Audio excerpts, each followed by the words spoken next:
Erick Thohir amini 4 calon Menkeu era Prabowo, Rocky Gerung, Werutban sudah menegur Sri Mulyani. Saat ini beredar 4 nama calon Menteri Keuangan, Menkeu, di era Prabowo Subianto dan Gibran Rakabuming Raka. Namun, nama Sri Mulyani, Sika di Indonesia yang piawai mengatur keuangan negara itu tak ada. Seperti diberitakan sebelumnya, media asing, Bloomberg membocorkan nama yang diincar Prabowo Subianto untuk menjadi Menkeu di masa pemerintahannya mendatang. Media asing itu mengungkap ada 4 sosok mantan pejabat BAN yang dibidik Prabowo. Keempat orang itu adalah Menteri Kesehatan Budi Gunadi Sadikin, Wakil Menteri Badan Usaha Milik Negara Kartika Wirjoatmojo, kemudian Ketua Dewan Komisioner Otoritas Jasa Keuangan Mahendra Siregar, dan Direktur Utama PT Bank Negara Indonesia Roy Ketumilaar. Prabowo menilai mereka cocok untuk peran Menteri Keuangan karena keahlian finansial dan kemampuan memimpin secara efektif.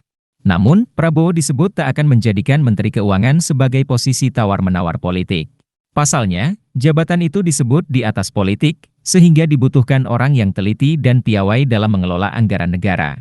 Kendati demikian, sejumlah sumber Bloomberg mengatakan line-up alias nama-nama calon Menteri Keuangan tersebut bisa saja berubah sepenuhnya.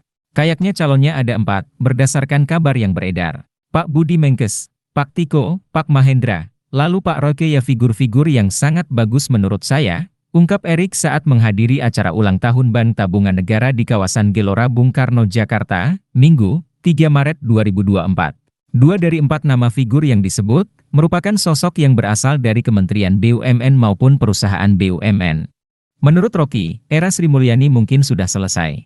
Ia juga mengatakan bahwa Sri Mulyani mungkin sudah ditegur oleh Werutban agar tak ikut-ikutan menyusun rencana berbahaya bagi Indonesia. Bukan tanpa alasan, Rocky Gerung mengambil contoh program makan siang gratis yang diusung Prabowo Gibran. Menurutnya, program ini bisa menjadi ladang basah untuk munculnya korupsi secara sistematis di Indonesia.